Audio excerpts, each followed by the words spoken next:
Hello दोस्तों, आप सभी का हमारे YouTube channel success life line पर स्वागत है। तो आज हम यहाँ पे बात करने वाले हैं जो है CET 2024 का बैच लेके चल रहे हैं।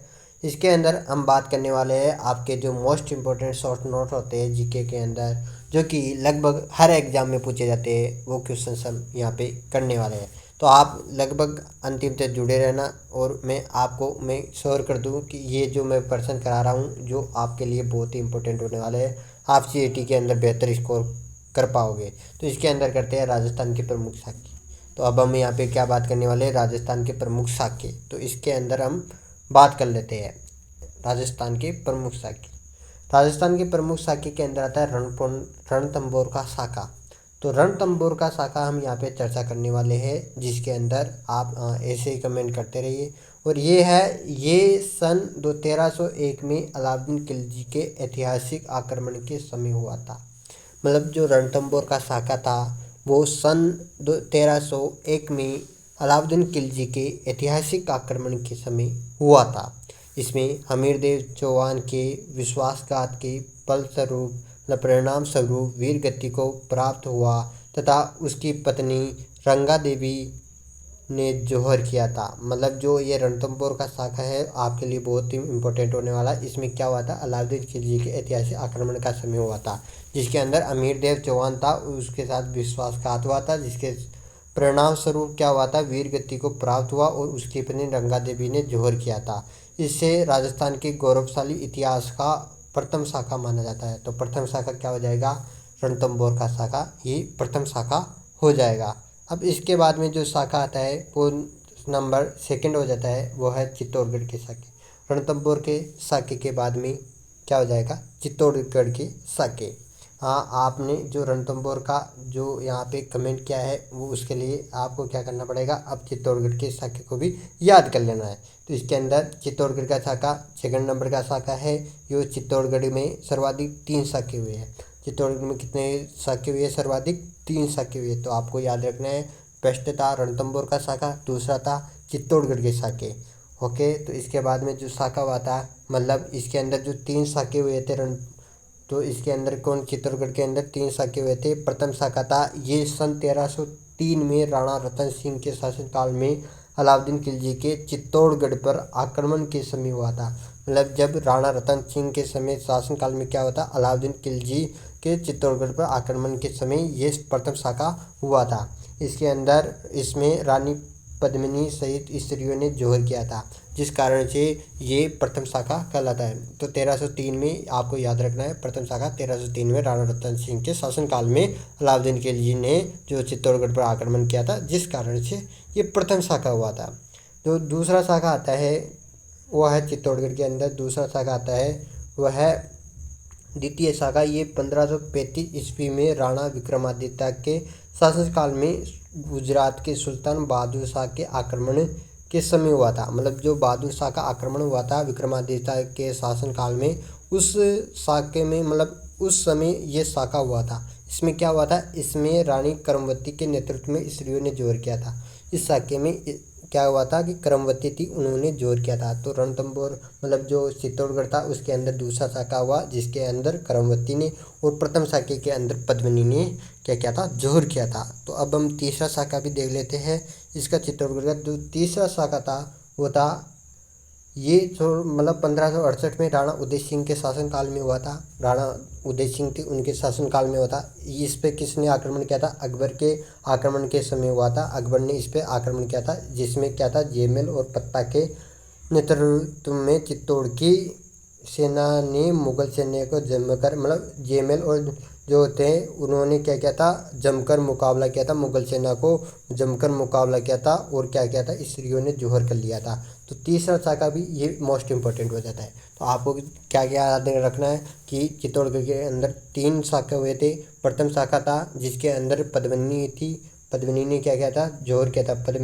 रानी पद्मावती थी, पद्मिनी ने क्या किया था, जोहर किया था। और दूसरा शाखा था उसको भी याद रखना है, उसके अंदर करमवती थी, उन्होंने क्या किया था, उसके अंदर जोहर किया था। तो तीसरे के अंदर भी मतलब राणा जयमल और जत्ता थे, उन्होंने क्या किया था, वहाँ पर जमकर मुकाबला किया था और वहाँ पर भी स्त्रियों ने जोर किया था। तो चित्तौड़गढ़ के 3 आपको याद रखने हैं। चित्तौड़गढ़ के बाद में क्या आ जाता है, जालौर का साका। अब इन साकों के बाद में अब तीसरा जो साका आता है वो आता है जालौर का साका। हमने थोड़ी देर समय पहले किस साके का बात की थी, मैंने आपको बताया था चित्तौड़गढ़ के साके थे।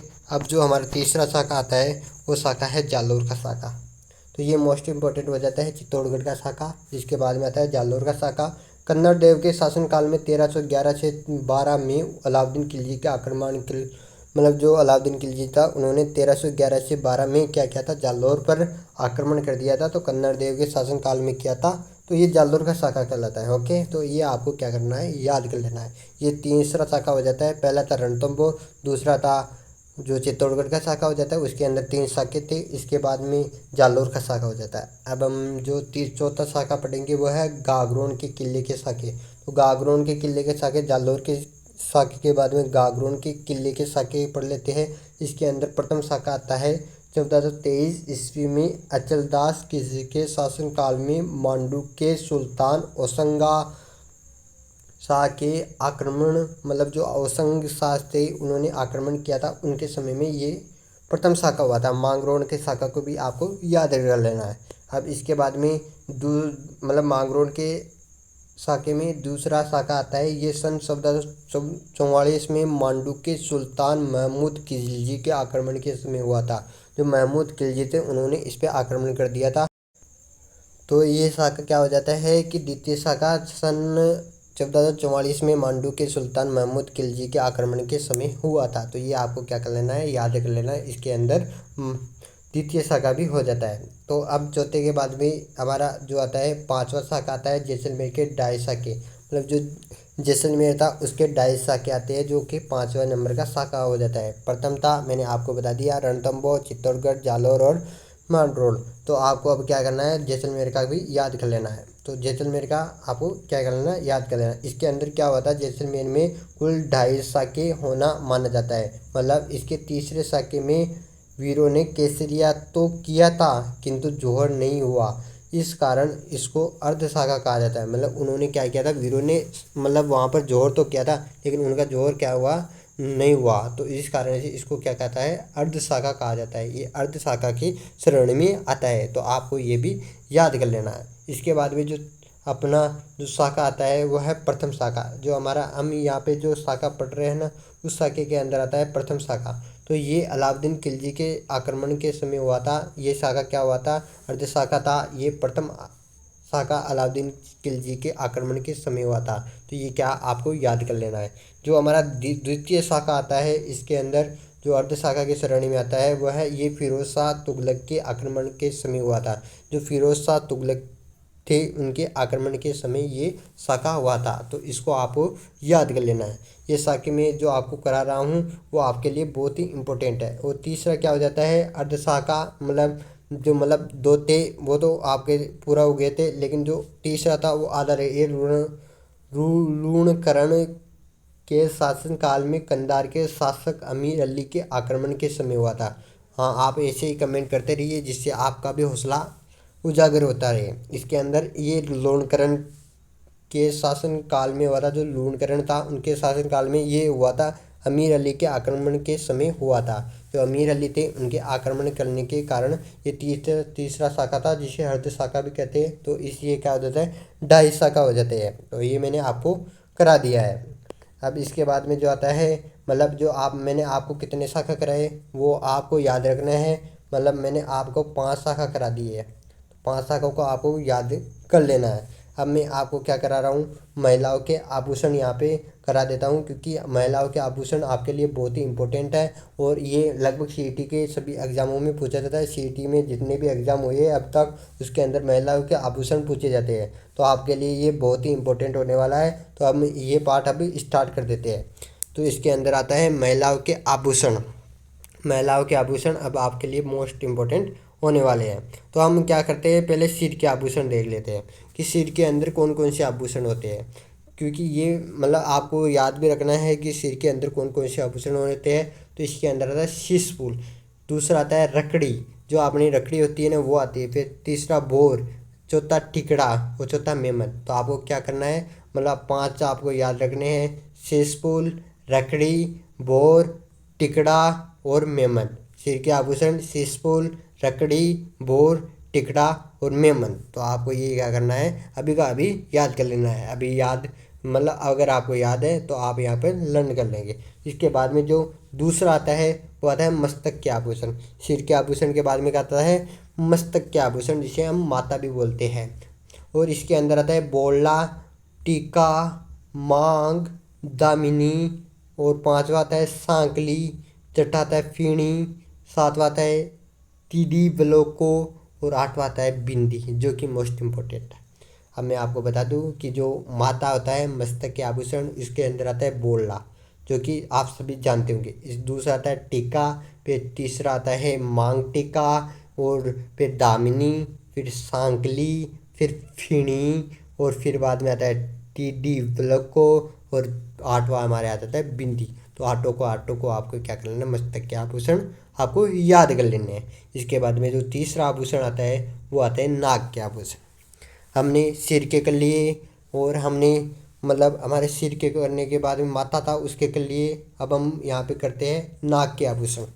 नाक के अंदर कौन कौन से आभूषण होते हैं, तो इसके अंदर आता है बेसरी, जिसे हम बसेरी भी बोलते हैं, नथ, और इसके अंदर तीसरा चौप, लौंग, चुन्नी, लटकन, वारी और नथ। मतलब आपको क्या करना है, नथ दो बार आ गया है तो आपको करना है ये बार याद कर लेना। बेसरी दोबारा मैं आपको बता देता हूँ, इसके अंदर कौन कौन सा होता है। बेसरी, बसेरी भी बोलते हैं, नथ हो जाता है, चौप हो जाता है, लौंग हो जाती है, चुन्नी हो जाती है, लटकन हो जाती है, और वारी हो जाती है, और नथ हो जाती है। नाक के आभूषण को आपको क्या कर लेना है, याद कर लेना है। अब इसके बाद में जो हमारा आभूषण आता है वह है कान के आभूषण। कान के आभूषण भी आपके मैंने आपको करा दिया, सिर के करा दिया, और उसके बाद में माथा था, और तीसरा आता है नाक का। अब आता है कान का। अब कान के अंदर कौन कौन से आभूषण आते हैं तो आपको याद करना है।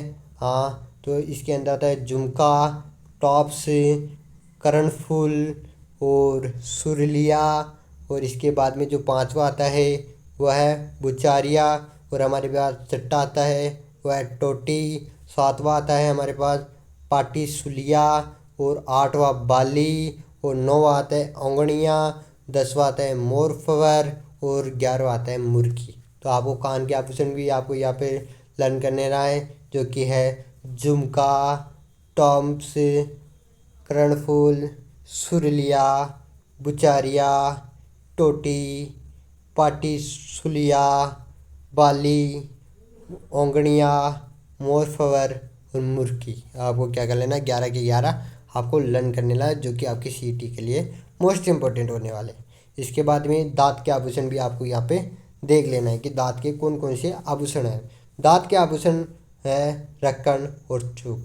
ये दो आपको क्या कर लेना है, लर्न कर लेना है। एक होता है रकन, दूसरा होता है चूप। दो के दो आपको याद कर लेना है। मैंने आपको कर दिया, एक तो सिर के, माथा के और नाक के, और हमारे जो कान होता है उनके करा दिए, और अब हम यहाँ पे कर रहे हैं दांत के। इसके बाद में जो छठा आता है वो आता है गले के आभूषण। तो आपको गले के आभूषण कितने हैं, 24 के 24 आपको याद करने हैं। तो 24 के 24 मैं आपको बता देता हूँ कि गले के आभूषण क्या क्या है। तो हम यहाँ पे गले के आभूषण कर लेते हैं। इसके अंदर आता है, गले के आभूषण के अंदर झालर आती है, और हम कंठी भी बोलते हैं इसको। इसके अंदर आता है मटरमाला। चौथा आता है जो टूसी आता है, और पांचवा मोहरन आता है। छठवा जो आता है चंपाकली आता है। सातवां आता है हालरो आता है। आठवां हंसली आता है। नौवां होता है वो है पंचलड़ी, जो पंचलड़ी होता है ना वो आता है। 10वां तिमणी आता है। और जो हमारा 11वां हो जाता है, इसके अंदर आता है तुलसी। जो तुलसी होती है ना, इसके अंदर है। इसके बाद में जो हमारा गले का आभूषण है पोत हो जाता है। और मैं आपको यहाँ पे बता दूँ कि जो 13वां है वो है मोहमाला। और जो 14वां है चंद्रनहार। 15वां है मांदलिया। और जो 16वां आता है बंचड़ी। और 17वां आता है मंडली। 18वां आता है हंसहार। और 19वां आता है हमलो। 20वां इसके अंदर आता है घुंगाली। जो घुंगाली होता है ना वो इसके अंदर 21वां आता है बलेवड़ा। और 22वां आता है हॉकर, मतलब जो हमारी हाकर होती है वो इसके अंदर आ जाती है, सरी आ जाती है और कंठमाला आ जाती है। तो चॉइस के चॉइस आपको याद कर लेने हैं जो कि हमारे गले के आभूषण हैं। तो इसके बाद मतलब हमने क्या क्या कर लिया, एक तो कर लिया हमारे सिर का कर लिया, माथा का कर लिया, नाक का कर लिया और हमारे दांतों का कर लिया और अभी हमने गले का भी कर लिया। और इसके पहले हमने मतलब 6 आभूषण कर लिए। अब जो हमारा 7वां आभूषण आता है वो आता है कलाई या हाथ के आभूषण। तो मैं आपको बता दूं कि यहाँ पे कलाई और हाथ के आभूषण के अंदर क्या आता है। पहले गजरा, जो गजरा होते हैं ना वो हाथ के अंदर पहना जाता है। और इसके बाद में गोखरू, और जो हमारा तीसरा आता है चूड़ी आती है जो कि लगभग सभी औरतें पहनती है। और चौथा आता है चूड़ा, हथफूल, ये आपको क्या कर लेना है, याद कर लेना अभी के अभी। इसके बाद में छठा आता है बंगड़ी, 7वां आता है पूचियो, 8वां आता है पाटला और कंगन भी इसके अंदर 9वां हो जाता है छल्ला। और इसके अंदर 11वां आता है कड़ा और कंकण भी हम हाथों के अंदर पहनते हैं। और 13वां आ जाता है भोंकड़ी। तो आपको 13 के 13 नाम याद करने हैं। गजरा, गोकरू, चूड़िया, चूड़ा, हथफूल, बंगड़ी, पूंचियो और पाडला, कंगन, चला और कड़ा, कंकण और भोंकड़ी। तो आपको क्या 13 के 13 हाथ के जो आभूषण है वो आपको लर्न कर लेने हैं। अब जो मैं आपके बाद में इसके बाद में जो आता है वो है 8वां आभूषण। अब 8वां आभूषण क्या है, इसके अंदर है अंगुली के आभूषण, जो आप हाथ के अंदर पहनते हैं। अंगुली के अंदर हम क्या क्या पहनते हैं, तो अंगुली के अंदर हम एक पहनते हैं दामना। जो दामना होते हैं, हाँ ऐसे ही कमेंट करते रहिए और हम आप एक जो कमेंट देख रहे हैं जिससे हमें मोटिवेशन मिलता है। और इसके बाद में दामना, हथपान, छड़ा, बिंदिया, अंगूठी, बिंटी, मूंदड़ी, कुड़क और नतड़ी और बहुनकड़ी। मतलब अंगुली के अंदर क्या क्या पहनते हैं मैं आपको बता दूं। इसके अंदर हम पहनते हैं एक दामना, दूसरा जो हमारे पास पहना जाता है वो आता है हथपान, तो और तीसरा आता है छड़ा जो कि सभी पहनते हैं। बिंदिया भी हम हाथ में की अंगुली के अंदर पहनते हैं। और इसके अंगूठी, बिंटी और इसके अंदर मूंदड़ी आ जाता है जो कि हम ज़्यादातर बोलते हैं। कुड़क और नतड़ी और बहुनकड़ी, नतड़ी और बहुनकड़ी हम अंगुली के अंदर पहनते हैं। अब हम जो 9वां आ जाता है वो है बाजू के आभूषण। अब बाजू के आभूषण आपको याद करने हैं कि बाजू के अंदर हम क्या क्या पहनते हैं। तो बाजू के अंदर हम पहनते हैं बाजू, बाजू बंद और तीसरा है वो है भुज बंद। और जो हमारे पास चौथा आता है अणत और हमारे पास 5वां तख्ता, 6वां आ जाता है बट्टा और 7वां हारफान और 8वां आ जाता है आरत और 9वां आ जाता है ठड्डा। तो आपको 9 के 9 आभूषण याद कर लेने हैं। बाजू के आभूषण क्या क्या होते हैं, बाजू, बाजूबंद, भूबंद, अणत, तख्ता और इसके अंदर बट्टा, हारफान, आरत और ठड्डा।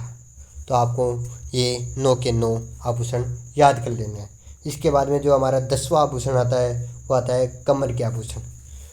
मतलब इसके अंदर जो आभूषणों की संख्या है वो बहुत ही कम है, तो आपको इनको याद कर लेना है। जो हमारे पास मतलब आप कमेंट कर रहे हो जिससे आप हमसे जुड़े रहे हो, वो तो आप कमेंट करते रहो। इसके अंदर आता है, एक आता है कंडोर और कंदोरा, दूसरा आता है तागड़ी, तीसरा आता है कर्तनी, जो कर्दनी होता है ना वो आता है, कणकती जिसे हम मारवाड़ी भाषा में से बोलते हैं, तो इसके अंदर एक कणकती आ जाता है। 5वां आता है सटका, लहंगे के नेफे में अटका कर लगाया जाने वाला आभूषण जो कि है सटका। तो आपको जो कमर के अंदर बांधने वाले जो आभूषण है उसके अंदर आता है कंदोरा, तागड़ी, कर्तनी, कणकती, सटका, जो कि क्या होता है लहंगे के अंदर नेपे में अटका कर लटकाया जाने वाला आभूषण है। तो 10 के 10 आभूषण आपको याद कर लेना है। इसके बाद में जो हमारे पैर आ जाता है, अब आप वो सोच रहे होंगे कि पैर के अंदर क्या क्या पहनते हैं। तो पैर के अंदर जो पहनते हैं पैर के अंदर वो है कड़ा पहनते हैं, नवरी पहनते हैं, आंवला पहनते हैं जो कि सब जानते होंगे आंवला। इसके अंदर पाजेब आ जाती है जो कि आप सभी को याद होगा पाजेब। पायल भी बोलते हैं हम इसे, हिरना मेन भी बोलते हैं, लक्षणी, टणका और नुपुर। नुपुर मतलब जो हम ज़्यादातर हिंदी के अंदर नुपुर ही बोलते हैं। 10वां आ जाता है बिचुड़ी और इसके अंदर बिचिया भी आ जाती है। और 12वां आता है फोलरी। इसके बाद में 13वां आता है जोदरी, जोड़। और 14वां आता है घुंघरू, जो कि हम पैरों के अंदर पहनते हैं। इसके अंदर झांझरिया भी पैरों के अंदर पहनने वाला है। और इसके बाद में 16वां रमजोल भी पैरों के अंदर पहनने वाला आभूषण है। अब आप क्या करेंगे, हमने जो अपने यहाँ पे आभूषण कराया है, जो कि यहाँ पे 11 के 11 मैंने यहाँ पे आभूषण करा दिए, जो कि आपके लिए मोस्ट इम्पोर्टेंट थे, वही मैंने यहाँ पे कराए हैं आभूषण। जो अब आप क्या कर लेंगे, हमारे टेलीग्राम चैनल को भी ज्वाइन कर लेंगे। हम वहाँ पे ये PDF भी शेयर कर देते हैं, जिससे आप समय समय पर जो भी CET के महत्वपूर्ण टॉपिक आते हैं वो हम वहाँ पे शेयर करते रहते हैं। उसका नाम क्या है, सक्सेस लाइफलाइन है। अगर आप यहाँ से हमारे जो डिस्क्रिप्शन है वहाँ से आप हमारे चैनल को ज्वाइन कर लेंगे। अब हम यहाँ पे क्या करने वाले हैं, राजस्थान की चित्रशैलियाँ हमने यहाँ पे क्या क्या किया, जो कि हमने यहाँ पे कर लिया है। उसके अंदर आता है जो राजस्थान के आभूषण जो कि ज़्यादातर पहने जाते हैं, वो आभूषण हमने यहाँ पे कर लिया है। और हमने जो जौहर हुए थे वो भी हम यहाँ पे कर लिए हैं। तो अब हम राजस्थान की प्रमुख शैलियाँ देख लेते हैं कि राजस्थान के अंदर कौन कौन सी प्रमुख शैलियाँ हैं। तो आइए अब हम यहाँ पे चर्चा करते हैं। राजस्थान की चित्रकला की शैली पर गुजरात तथा कश्मीर की शैलियों का प्रभाव रहा। जो राजस्थान था उसके चित्रकला पर किस किस का प्रभाव रहा, तो वो था गुजरात और कश्मीर। क्या थी, राजस्थान की शैलियाँ थी वो गुजरात और कश्मीर की शैलियों से प्रभावित रही है, और उनकी शैलियाँ हमारे राजस्थान में अपनाई गई है, तो उनकी शैलियाँ बहुत ही प्रभावशाली रही है। तो हम यहाँ पे चेक कर लेते हैं, अगर आपके लिए CET के अंदर प्रश्न आता है कि राजस्थान की शैलियाँ कहाँ से ली गई है, चित्रकला शैलियाँ, तो वह गुजरात और कश्मीर शैलियों से ली गई है। तो इसके अंदर राजस्थानी चित्रकला के विषय हम यहाँ पे कर लेते हैं कि राजस्थान चित्रकला के विषय कौन कौन से हैं। तो पहला विषय था वो था पशु पक्षियों का चित्रण, और इसके अंदर पशु पक्षी थे उनका जो चित्रण किया गया वो इसी शैली के अंदर किया गया था। इसके बाद में जो दूसरा आता है शिकारी दृश्य, और जो हमारा बाद इसके बाद में आता है दरबार का दृश्य। चौथा दृश्य आता है वह है नारी सौंदर्य, और 5वां जो है हमारे वो है धार्मिक ग्रंथों का चित्रण आदि। मतलब राजस्थानी चित्रकला के विषय कौन कौन से हो जाते हैं, तो वह है राजस्थान के विषय वह है पशु पक्षियों का चित्रण, शिकारी दृश्य, दरबार के दृश्य, जो दरबार के दृश्य होते हैं, नारी सौंदर्य, धार्मिक ग्रंथों का चित्रण आदि। ये चित्रकला के विषय हो जाते हैं जिन पे हमारे राजस्थान में चित्र शैली प्रसिद्ध हुई है। अब हम यहाँ पे क्या कर लेते हैं, राजस्थानी चित्रकला शैलियों की मूल शैली मेवाड़ शैली है। आपको अगर पूछ लिया जाए कि राजस्थानी शैली की मूल शैली कौन सी है, तो वो मेवाड़ शैली हो जाती है। इसके अंदर ये आता है कि सर्वप्रथम आनंद कुमार स्वामी ने क्या किया था, सन 1916 ईस्वी में अपनी पुस्तक राजपूताना पेंटिंग्स में राजस्थानी चित्रकला का वैज्ञानिक वर्गीकरण प्रस्तुत किया था। जो हमारे आनंद कुमार स्वामी थे, उन्होंने राजपूताना पेंटिंग्स में राजस्थानी चित्रकला का वैज्ञानिक वर्गीकरण 1916 ईस्वी में किया था। तो उन्होंने ये प्रस्तुत किया था। तो भौगोलिक आधार पर राजस्थानी चित्रकला थी उनको 4 भागों में बांटा गया है। जो हमारी भौगोलिक दृष्टि से है वो चित्रकला को 4 भागों में बांटा गया है। अब आप कमेंट में लिख दीजिए कितने भाग है, तो वो है 4 भाग। आप ऐसे ही कमेंट करते रहिए। और मैं इसे यहाँ पे बता दूँ कि जिन्हें स्कूल्स कहा जाता है उन भागों में आपको यहाँ पे चित्रकला बांटी गई है। तो वो कितने भाग है, 4 भाग है, जिन्हें हम स्कूल्स भी कहते हैं। तो वो 4 भाग हम यहाँ पे कर लेते हैं। तो वो 4 भाग कौन कौन से हो जाते हैं। तो पहला भाग जो आता है इस चित्रकला की जो श्रेणी के अंदर शैली के अंदर, वो है मेवाड़ स्कूल, जिन मैंने आपको बताया था कि इसको स्कूल भी कहा जाता है। तो मेवाड़ स्कूल आता है, जो है उदयपुर शैली, नाथद्वारा शैली, सावंड शैली, देवगढ़ शैली, शाहपुरा और शैली, मतलब शाहपुरा शैली थी वो इसके अंदर आती है। तो 4 शैलियों के अंदर मेवाड़ शैली आती है। इसके अंदर आती है उदयपुर शैली, नाथद्वारा शैली, चावंड शैली, देवगढ़ शैली शाहपुरा शैली ये हमारे पास मेवाड़ स्कूल के अंदर देखने को मिल जाती है, मेवाड़ शैली के अंदर देखने को मिल जाती है। जो हमारे पास इसके बाद में आता है मारवाड़ स्कूल, जो कि दूसरा स्कूल हो जाता है मारवाड़ स्कूल। इसके अंदर आता है जोधपुर शैली, बीकानेर शैली, जैसलमेर शैली, नागौर शैली, किशनगढ़ शैली। तो आपको ये क्या कर लेना है, अभी के अभी कमेंट के अंदर टाइप कर दो, नहीं तो अपने मन के अंदर ही टाइप कर लो।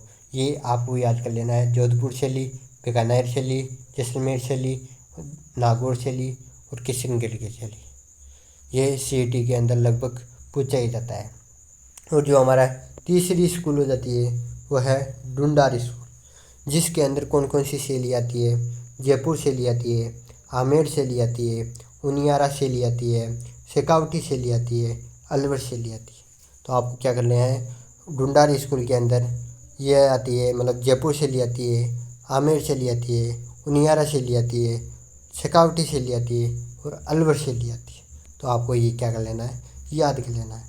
जो हमारा चौथी और आखिरी स्कूल है वो है हाड़ौती स्कूल। तो मैं आपको यहाँ पे बता दूँ कि जो हमारी चौथी शैली है वो है कोटा शैली, बूंदी शैली और जालवाड़ शैली। हाड़ौती स्कूल के अंदर कौन कौन सी शैली आती है, वह है कोटा शैली, बूंदी शैली, जालवाड़ शैली। शैलियों की पृष्ठभूमि का रंग।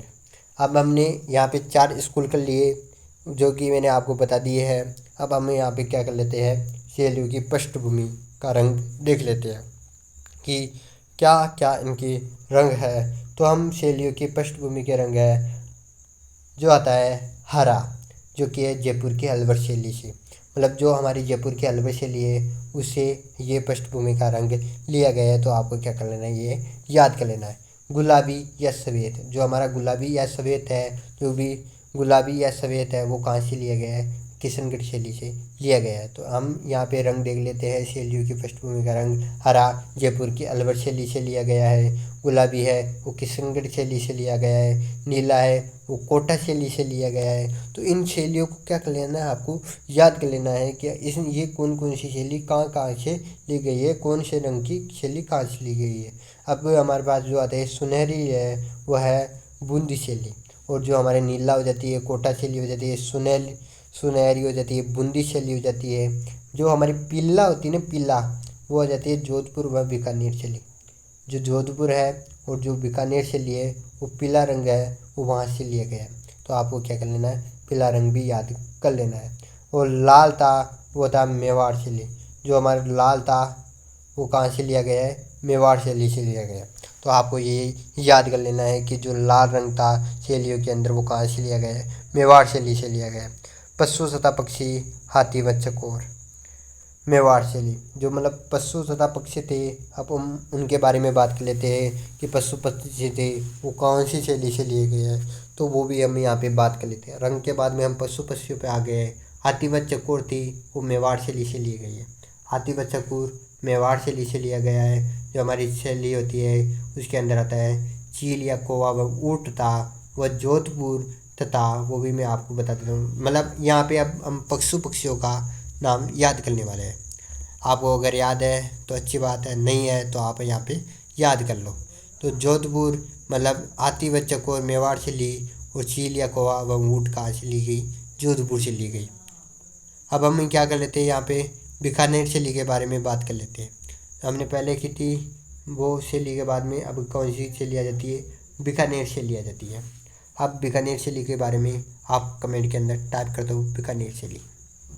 हाँ, तो अब हम क्या कर लेते हैं, बीकानेर शैली के बारे में यहाँ पे बात कर लेते हैं। हिरण या शेर व बत्तख, मतलब जो हिरण होता है, शेर होता है और बत्तख होता है वो कौन सी शैली से लिया है, कोटा तथा बूंदी शैली से। कौन सी, क्या हिरण व बत्तख कहाँ से लिया गया है, कोटा तथा बूंदी शैली से हिरण या शेर व बत्तख लिया गया है। अश्व और मोर थे, घोड़ा और वो मोर थे वो कौन सी शैली से लिया गया है, जयपुर व अलवर शैली से। कौन से, अश्व व मोर जयपुर व अलवर शैली से लिया गया है। मतलब मैं आपको बता दूं कि आपको यहाँ पर याद कर लेना है कि क्या क्या याद रखना है।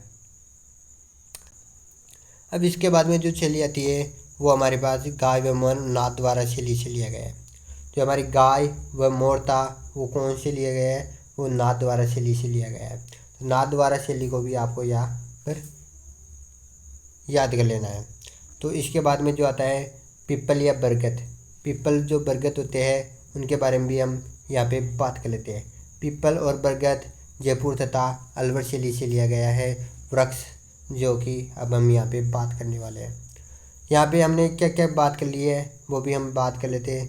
रंगों के बारे में जान लिया कि रंगों कहाँ कहाँ से कौन कौन से रंग कहाँ से लिए गए हैं। उनके बाद में हमने पशुओं के बारे में जानकारी प्राप्त कर ली। तो अब हम क्या कर लेते हैं कि जो हमारे वृक्ष होते हैं उनके बारे में भी हम यहाँ पे जानकारी प्राप्त कर लेते हैं। तो पीपल या बरगद था वो कहाँ से लिया गया है? जयपुर तथा अलवर शैली से पीपल तथा बरगद लिया गया है। तो जयपुर के जो अलवर था वह इन दोनों जिलों से पीपल या बरगद लिया गया है। तो आपको पीपल या बरगद का पूछ लिए तो जयपुर तथा अलवर शैली हो जाती है। खजूर आ जाता है। खजूर है वह है कोटा तथा बूंदी शैली। कोटा तथा बूंदी शैली से कौन सा लिया गया है? वह है खजूर, मतलब खजूर को कोटा तथा बूंदी शैली से लिया गया है। तो आम हो जाता है वो जोधपुर तथा बीकानेर शैली से लिया गया है। तो आपको ये याद कर लेना है अभी का अभी। जो हमारा कदम होता है वो कदम भी कहाँ से लिया गया है? मेवाड़ से लिया गया है। कदम कहाँ से लिया गया है? मेवाड़ से लिया गया है। तो ये आपको यहाँ पे क्या करना है? याद कर लेना है कि कदम कहाँ कौन सी शैली से लिया गया है? मेवाड़ शैली से लिया गया है। केला, केला कौन सी शैली से है? तो वो है नाथद्वारा शैली। केला कौन सी है? नाथद्वारा शैली। केला नाथद्वारा शैली। तो ये आपको याद कर लेना है। अब नैन आंखें, अब यहाँ पे क्या दे रखा है? नैन आंखें कंजर समान।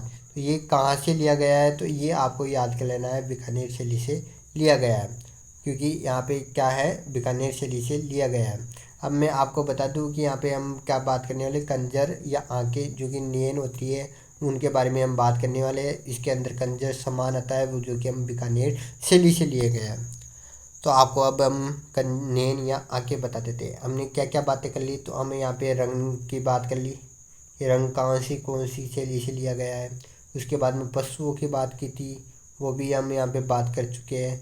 उसके बाद में जो हमारे पेड़ वृक्ष होते हैं वृक्षों के बारे में बात कर ली। तो अब हम आँखों के बारे में बात कर लेती कि नैनी आँखें कहाँ से ली गई है। तो अब हम यहाँ थे कंजर समान क्या है? बीकानेर शैली से लिया गया है। मर्ग समान क्या है? मर्ग समान जो आंखें होती है ना, मतलब कंजर समान आंखें ये बीकानेर शैली से। मर्ग समान कहाँ से ली गई है? मेवाड़ शैली से लिए गए हैं। आम्रपर्ण होते हैं वो कोटा व बूंदी शैली से लिया गया है। तो आम्रपर्ण कोटा व बूंदी शैली से लिया गया है। और मीनकरत है वो जयपुर व अलवर शैली से लिया गया है। मीनकरत का भी आपको याद कर लेना है कि जयपुर व अलवर शैली से लिया गया है। मीनकरत जयपुर व अलवर शैली। कमान जैसी होती है वो, कमान जैसी आंखें होती है वो किशनगढ़ शैली से लिया गया है। तो आपको क्या कर लेना है? यहाँ पे आपको याद कर लेना है। बादाम जैसी आंखें होती है वो कहाँ से लिया गया है? जोधपुर शैली से लिया गया है। तो बादाम जैसी कहाँ से लिया गया है? जोधपुर शैली से लिया गया है। अब हम यहाँ पे जो आंखों के बाद में थे वो थे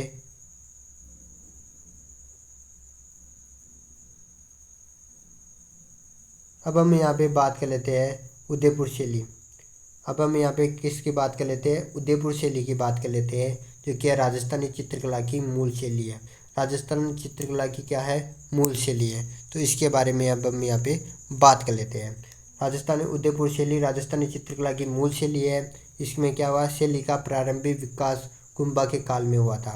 मतलब शैली थी उनका प्रारंभिक विकास कहाँ से हुआ? कुंभा के काल से हुआ था। तो ये आपको याद करना है। शैली का स्वर्ण काल जगत सिंह प्रथम का काल रहा है। मतलब जो शैली का स्वर्ण काल था वो जगत सिंह प्रथम का काल रहा, जो महाराणा जगत सिंह के समय उदयपुर के राजमहलों में चिंतेरोरी ओवरी नामक कला विद्यालय खोला गया था, जिसे तस्वीरों रोक कारखानों भी कहा जाता है। तो आपको ये याद कर लेना है कि शैली का स्वर्ण कब हुआ था? जगत सिंह प्रथम के समय स्वर्ण काल रहा था। महाराणा जगत सिंह के समय क्या हुआ था? उदयपुर के राजमहलों में चिंतरोरी ओवरी नामक कला विद्यालय खोला गया, जिसे तस्वीरों रो कारखानों भी कहा जाता है। तो आपको ये क्या कर लेना है? याद कर लेना है। हाँ, और ये आप कमेंट कर रहे हो जिससे आप बहुत ही अच्छे लग रहे हो। इसके बाद में विष्णु शर्मा द्वारा रचित पंचतंत्र नामक ग्रंथ में पशु पक्षियों की कहानियों के माध्यम से मानव जीवन के सिद्धांतों को समझाया गया है। जो विष्णु शर्मा थे उनके द्वारा रचित पंचतंत्र थे, उनके द्वारा जो पंचतंत्र थे उनके द्वारा पशु पक्षियों की कहानियों के माध्यम से मानव जीवन के सिद्धांतों को समझाया गया है।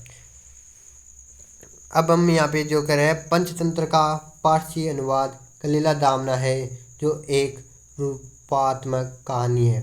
इसमें राजा तथा उसके दो मंत्रियों कलिता व दमना का वर्णन किया गया है।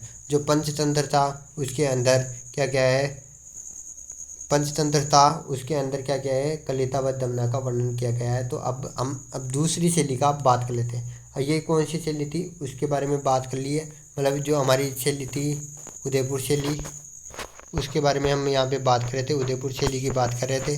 उदयपुर शैली की बात करने के बाद में हम दूसरी शैली की बात अब हम यहाँ पे करने आए। इसके अंदर आपको क्या याद रखना है, जो विष्णु शर्मा थे उन्होंने पंचतंत्र लिखी थी, उसके अंदर कलीला दमना है जो एक रचनात्मक क्या है, मतलब रूपात्मक क्या है कहानी है। इसमें राजा तथा उसके दो मंत्रियों कलिता व दमना का वर्णन किया गया है। तो उदयपुर शैली के अंदर आपको ये बात याद रखनी है। ओके, तो अब इसके बाद में जो शैली आती है वो उदयपुर शैली आती है। मतलब अब आपको उदयपुर शैली का चित्रण या आपको याद कर लेना, उदयपुर शैली के अंदर क्या क्या शैली आती है, उसके अंदर क्या क्या किया गया है। तो मैंने आपको उदयपुर शैली करवा दी, मतलब अब वहाँ ऊपर मैंने ऊपर करवा रही है, मतलब उदयपुर शैली ही करवाई है। तो उसके अंदर मैंने बोला था कि पंचतंत्र के अंदर राजा में कलीला और दमना नाम से चित्रित किया गए थे। उसके अंदर ही हम आगे बात कर लेते हैं। उदयपुर शैली के अंदर सन 1260 से 61 ईस्वी में मेवाड़ के महाराणा तेज सिंह के काल में इस शैली का प्रारंभिक चित्र श्रावक, प्रतिक्रमण और सूत्र शून्य आहड़ में चित्रित किया गया।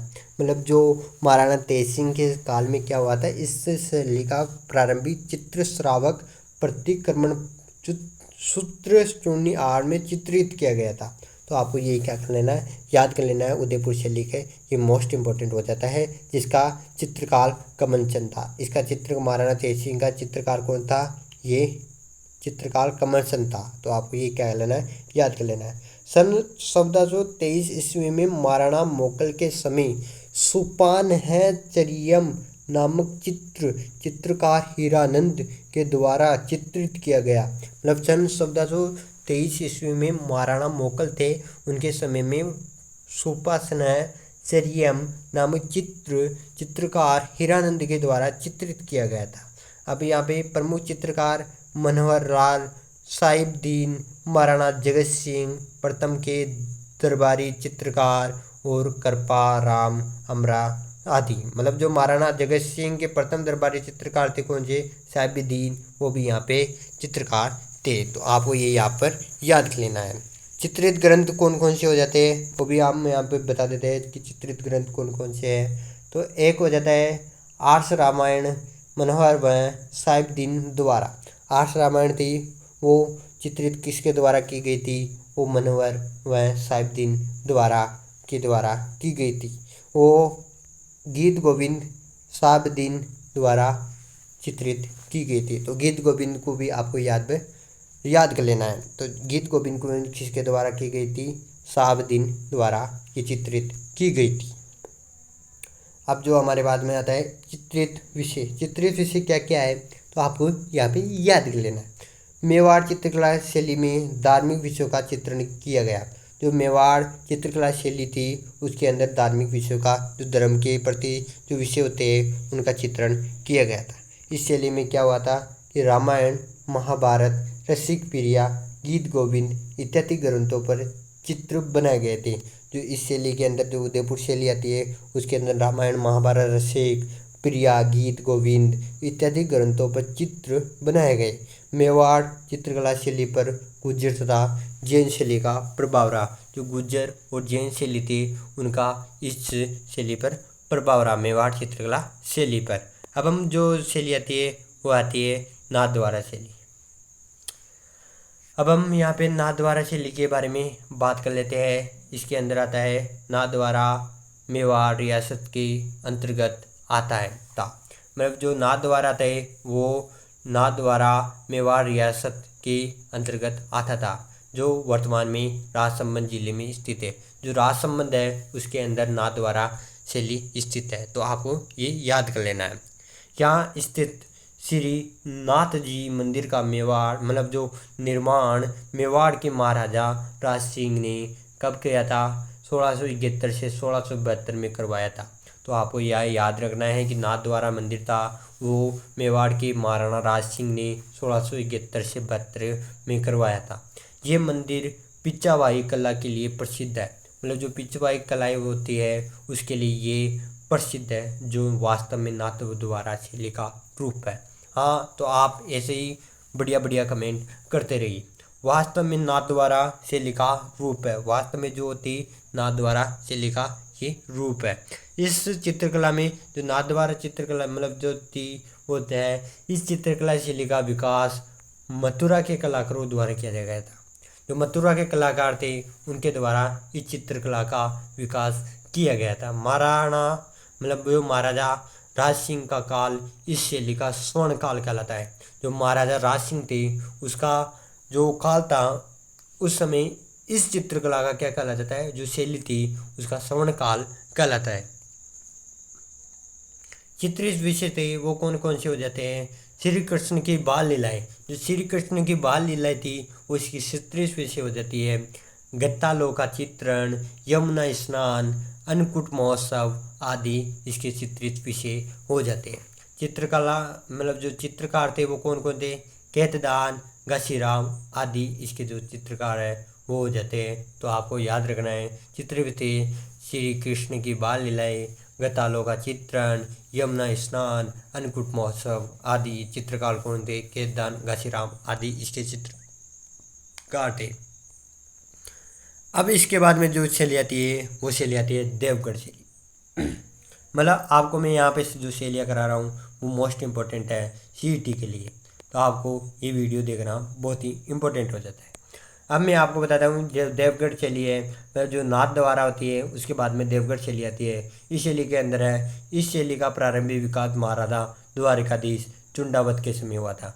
जो महाराजा द्वारिकाधीश से चुंडावत के समय इसकी शैली का प्रारंभिक विकास हुआ था। इस शैली को प्रसिद्धि दिलाने का श्रेय डॉक्टर श्रीधर अंधारे को है। जो हमारी देवगढ़ शैली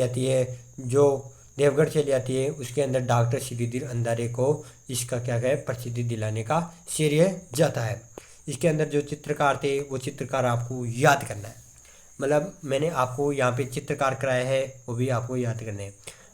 बगला, कंवला, चिक्का या चौका ये थे और बैजनाथ आदि इसके चित्रकार हो जाते हैं। बगला, कंवला, चिक्का, चौका, बैजनाथ इसके जो क्या है चित्रकार हो जाते हैं। तो इन चित्रकारों को आपको याद करना है कि जो हमारी ये शैली आती है इसके अंदर जो चित्रकार थे उनका भी आपको याद रखना है। अब इसके अंदर आती है शाहपुरा शैली। शाहपुरा शैली को भी अब आपको क्या करना है याद करना है। शाहपुरा शैली के अंदर आपको क्या क्या याद रखना है वो मैंने यहाँ पे मोस्ट इम्पोर्टेंट बातें यहाँ पे लाई है। तो शाहपुरा के अंदर आते हैं ये शैली भीलवाड़ा जिले के शाहपुरा कस्बे में विकसित हुई। जो शाहपुरा कस्बा था उसके अंदर ये शैली विकसित हुई थी, वो आपको यहाँ पे याद कर लेना है कि शाहपुरा कस्बे के अंदर ये शैली विकसित हुई थी, तो इसीलिए इसका नाम क्या पड़ गया शाहपुरा शैली। तो शाहपुरा शैली को कहाँ पे शाहपुरा कस्बे में विकसित हुई थी। शाहपुरा थी शाहपुरा का प्रसिद्ध कला फड़ू चित्रांकन में इस कला शैली का प्रयोग किया गया था। जो फड़ू चित्रांकन थी उसके अंदर इस चित्रकला का विकास किया गया था, तो ये भी आपको याद करना। फड़ चित्रांकन में यहाँ का जोशी परिवार लगा हुआ है। जो यहाँ पे फड़ चित्रांकन है ना वहाँ पे ये जोशी परिवार है ना वो लगा हुआ है, तो आपको यहाँ पे याद कर लेना है इसको। श्री लाल जोशी, दुर्गादास जोशी, पार्वती जोशी पहली महिला फड़ चित्रकार थी। जो फड़ चित्रकार थी वो कौन कौन सी? श्रीलाल जोशी, दुर्गादास जोशी, पार्वती जोशी महिला फड़ चित्रकार आदि है। और इसके अंदर जो चित्र आते हैं वो कौन कौन से चित्र हो जाते हैं? तो वो चित्र है हाथी व घोड़ों का संघर्ष। जो हाथी और घोड़ों का जो संघर्ष होता है वो इसके अंदर चित्र है। चित्रकास्तु जू मतलब जो हाथी और घोड़ों का संघर्ष है वो यहाँ पे चित्र है। अब इसके बाद में जो शैली आती है वो है चावंड शैली। चावंड शैली को भी आपको यहाँ पे याद कर लेना है। तो चावंड शैली के अंदर क्या क्या आता है वो भी हम यहाँ पे चर्चा कर लेते हैं। इस शैली का प्रारंभिक विकास महाराणा प्रताप के काल में हुआ था। जो महाराणा प्रताप थे उनके काल में इस चित्रकला का क्या हुआ, प्रारंभिक विकास हुआ था। तो ये आपको चावंड शैली का नाम याद रखना है। इसका क्या है, स्वर्ण काल कब हुआ था, तो इसका अमर सिंह प्रथम था, उसके काल को क्या माना जाता है, स्वर्ण काल माना जाता है। चावंड शैली के अंदर जो अमर सिंह था उस अमर सिंह प्रथम के काल को स्वर्ण काल के नाम से जाना जाता है। तो चावंड शैली का अमर सिंह का प्रथम था, उनके काल को स्वर्ण काल कहा जाता है। इसके अंदर जो चित्रकार थे वो मतलब जिसारदीन इस शैली का चित्रकार है। जिसारदीन का नाम आपको याद कर लेना है, जो कि इसके चित्रकार हो जाते हैं। अब जो होते हैं मतलब यहाँ पे हमने जो प्रमुख थी शैलियाँ वो यहाँ पे हमने कर ली है, जो कि मोस्ट इम्पोर्टेंट थी आपकी सीईटी के लिए। अब हम यहाँ पे करने वाले हैं वो है राजस्थान के प्रमुख नगरों एवं क्षेत्रों के उपनाम। अब हम यहाँ पे राजस्थान के जो प्रमुख नगर है ना और उनके जो क्षेत्रों के उपनाम है वो अब हम यहाँ पे करने वाले हैं। तो आप जुड़े रहिए, आपका जो प्यार सपोर्ट हमारे साथ जुड़ा हुआ है वो ऐसे ही बरकरार रखिए। अब हम यहाँ पे जो कराने वाले हैं वो सीईटी के अंदर मोस्ट इम्पोर्टेंट होने वाला है। मैं आपको यहाँ पे बता दूँ, सीईटी के अंदर इससे पर्सन छपेंगे तो छपेंगे, तो आपको ये उपनाम याद रखने हैं। इसके अंदर आ जाता है राजस्थान का हृदय। अब राजस्थान का हृदय किसे कहा जाता है, तो ये उपनाम आपको क्या रखना है, राजस्थान का हृदय किसे कहा जाता है, तो अजमेर को क्या कहा जाता है, राजस्थान का हृदय कहा जाता है। राजस्थान का हृदय किसे कहा जाता है, तो अजमेर को राजस्थान का हृदय कहा जाता है। इसके बाद में जो दूसरा आ जाता है राजस्थान का शिमला। शिमला किसे कहा जाता है राजस्थान का, तो माउंट आबू को कहा जाता है। माउंट आबू के अंदर हम राजस्थान का शिमला देखते हैं, तो माउंट आबू का शिमला किसे कहा जाता है, तो माउंट आबू को राजस्थान का शिमला कहा जाता है। और आप ऐसे ही कमेंट में अपने कमेंटों का मतलब इन उपनामों का नाम देते रहिए, जिससे आप भी इसके अंदर जुड़े रहिए। इसके अंदर राजस्थान का मेन सेक्टर हो जाता है जो कि भीलवाड़ा है, जो कि मोस्ट इम्पोर्टेंट है, जो कि लगभग हर एग्जामों में पूछा जाता है। तो राजस्थान का मेन सेक्टर क्या हो जाता है, भीलवाड़ा राजस्थान का मेन सेक्टर हो जाता है। इसके बाद में आता है राजस्थान खंबों का नगर। जो राजस्थान में 1000 खंबों का जो नगर है वो किसे कहा जाता है, तो रणकपुर पाली को कहा जाता है। राजस्थान में 1000 खंबों का नगर किसे कहा जाता है, तो रणकपुर पाली को 1000 खंबों का नगर कहा जाता है। तो इसको भी आपको क्या कर लेना है, याद कर लेना है। इसके बाद में जो आता है राजस्थान की अणु नगरी। राजस्थान की अणु नगरी किसे कहा जाता है, तो रावतबाड़ा चित्तौड़गढ़ में जो स्थित है उस रावतबाड़ा चित्तौड़गढ़ को राजस्थान की अणु नगरी कहा जाता है। तो आपको ये क्या कर लेना है, याद कर लेना है, क्योंकि सीईटी के अंदर मोस्ट इम्पोर्टेंट है होने वाला है। अब इसके बाद में प्राचीन भारत का टाटा नगर। जो टाटा नगर है वो प्राचीन भारत का किसे कहा जाता है, रेड है और जो कि टोंक में अंदर स्थित है उसको प्राचीन भारत का टाटा नगर कहा जाता है। अगर आपको याद है तो आप कमेंट के अंदर आंसर देते रहिए। तो प्राचीन भारत का टाटा नगर रेड टोंक को कहा जाता है। इसके बाद में आता है आदिवासियों का कुंभ। आदिवासियों का कुंभ कहाँ पे पड़ता है, तो वह बेणेश्वर। तो आदिवासियों का कुंभ किसे कहा जाता है, तो बेणेश्वर हो जाता है, जो कि इसका आंसर हो जाता है। और इसके बाद में जो आता है वो है राजस्थान का जिब्राल्टर, जो कि मोस्ट इम्पोर्टेंट है।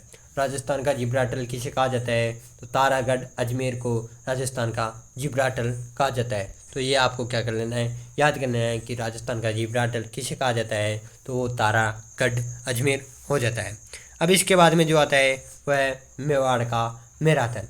मेवाड़ का मैराथन किसे कहा जाता है, तो वो भी आपको याद रखना है कि मेवाड़ का मैराथन दिवेर को कहा जाता है। दिवेर को मेवाड़ का मैराथन कहा जाता है। तो ये आपको क्या कर लेना है, याद कर लेना। इसके बाद में जो आता है वह है उपनाम बावड़ियों का शहर। बावड़िया जिसके अंदर बहुत ज़्यादा पाई जाती है, तो वो बावड़ियों का शहर क्या है, बूंदी को बावड़ियों का शहर कहा जाता है। तो बावड़ियों का शहर बूंदी को कहा जाता है, बूंदी को बावड़ियों का शहर कहा जाता है। राजस्थान का कश्मीर किसे कहा जाता है, तो राजस्थान का कश्मीर है वो डीग भरतपुर को राजस्थान का कश्मीर कहा जाता है। तो इसकी ये उपनाम जो है वो मोस्ट इम्पोर्टेंट है, तो आपको ये क्या कर लेना है, याद कर लेना है। राजस्थान का कश्मीर किसे कहा जाता है? तो डीग भरतपुर को राजस्थान का कश्मीर कहा जाता है। हवेलियों एवं पत्रों का महल, जो कि हवेलियों या पटुओं का जो कि पूछा जाता है, हवेलियों एवं पीले पत्रों का शहर किसे कहा जाता है? जो कि है जैसलमेर को कहा जाता है। ये जो है सीईटी के लिए मोस्ट इम्पोर्टेंट होने वाले हैं, तो आपको ये जैसलमेर याद कर लेना है कि हवेलियों एवं पीले पत्रों का शहर जैसलमेर को कहा जाता है। रतन नगरी किसे कहा जाता है? तो रतन नगरी को भी आपको यहाँ पे याद कर लेना है कि रतन नगरी जयपुर को कहा जाता है। जो जयपुर है उसको रतन नगरी कहा जाता है, तो ये आपको याद कर लेना है कि रतन नगरी किसे कहा जाता है। और गुलाबी नगर के नाम से भी हम जयपुर को जानते हैं, ये भी आप याद कर लेंगे। इसके बाद में जो कि जिलों की नगरी, ये मोस्ट इम्पोर्टेंट है आपकी सीईटी के लिए, तो आपको ये याद कर लेना है। लगभग हर एग्जामों में ये पूछा जाने वाला क्वेश्चन है। जिलों की नगरी किसे कहा जाता है? तो उदयपुर को जिलों की नगरी कहा जाता है। ये उपनाम आपके एग्जाम की दृष्टि से बहुत ही इंपॉर्टेंट होने वाले हैं, तो आपको ये याद कर लेना है। राजस्थान का भुवनेश्वर किसे कहा जाता है? ओसियां को कहा जाता है, जो कि जोधपुर के अंदर स्थित है। आपको याद कर लेना है राजस्थान का भुवनेश्वर किसे कहा जाता है? तो जोधपुर के अंदर स्थित ओसियां को कहा जाता है। तो राजस्थान का भुवनेश्वर हो जाता है ओसियां, जो कि जोधपुर के अंदर स्थित है। इसके बाद में जो आता है राजस्थान का स्कॉटलैंड। राजस्थान का स्कॉटलैंड किसे कहा जाता है? अलवर जिले को राजस्थान का स्कॉटलैंड कहा जाता है।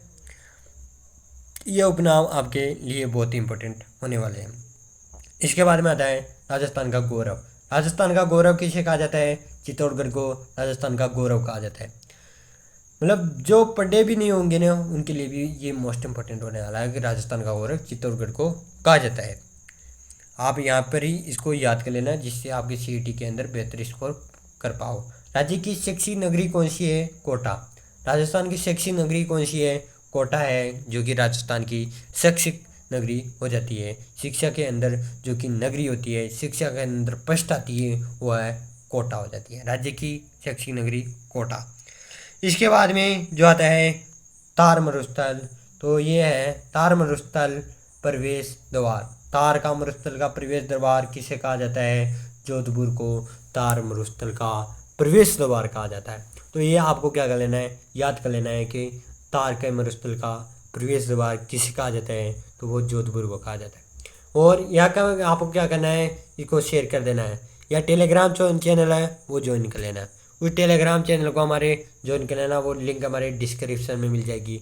और ये मैं कह रहा हूँ ना कि सीईटी के अंदर आप है ना एक बेहतरीन स्कोर पर कर पाओगे।